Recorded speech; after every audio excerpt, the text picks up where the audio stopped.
Welcome to day 16 of learning NI10 from scratch. ఈరోజు మనం if condition అనేది ఈ వర్క్ ఫ్లోలో అప్లై చేద్దాం. అది ఎలా అంటే మనకి ఇక్కడ ఎవరైతే ఫామ్ ఫిల్ చేస్తారో ఇక్కడ వాళ్ళ ఏజ్ అనేది 18 కంటే ఎక్కువ ఉంటే వాళ్ళని క్వాలిఫైగా కన్సిడర్ చేద్దాం. ఒకవేళ వాళ్ళ ఏజ్ అనేది 18 కంటే తక్కువ ఉంటే వాళ్ళని డిస్‌క్వాలిఫైగా కన్సిడర్ చేద్దాం. సో దీన్ని చేయడానికి మనకు కావాల్సింది ఇఫ్ కండిషన్. సో ఇక్కడ దీని మధ్యలో మనం క్లిక్ చేసినప్పుడు ప్లస్ బటన్ ఉంది కదా! ఈ ప్లస్ బటన్‌ని క్లిక్ చేసి ఇక్కడ ఇఫ్ అని చెప్పి సెర్చ్ చేయండి. And then click this. మనకి ఇక్కడ value 1 is equal to value 2 అని ఉంది. ఈ వాల్యూస్ దగ్గర మనం ఇక్కడున్న వాల్యూస్ ని సబ్స్టిట్యూట్ చేస్తాం. ఇక్కడ ఏజ్ అనే వాల్యూని ఇక్కడ డ్రాప్ చేద్దాం. అండ్ ఈజ్ ఈక్వల్ టు దగ్గర మనం ఇది ఒక నంబర్ కాబట్టి నంబర్‌లో ఈజ్ గ్రేటర్ దాన్ చూస్ చేసుకొని ఇక్కడ 18 అని చెప్పి పెడదాం. So that's it. ఇదే మన లాజిక్. అండ్ బ్యాక్‌కొచ్చి చూస్తే ఇక్కడ మనకి 2 పాత్స్ అనేవి క్రియేట్ అయ్యి ఉన్నాయి.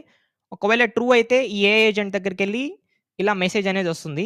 ఒకవేళ ఫాల్స్ అయితే ఏమీ జరగదు. సో దీన్ని ఒకసారి మనం టెస్ట్ చేసి చూద్దాం. సో క్లిక్ రన్ అండ్ ఇది ఎగ్జిక్యూట్ అయ్యింది. ఎగ్జిక్యూట్ అయిన వెంటనే మీరు చూస్తే ట్రూ దగ్గర ఒక ఐటెమ్ అనేది ఉంది. You can see there. ఎందుకు అంటే మనం ఇక్కడ ఫామ్‌లో సబ్మిట్ చేసినప్పుడు మనం ఏజ్ 20 రాసాం. Which is greater than 18.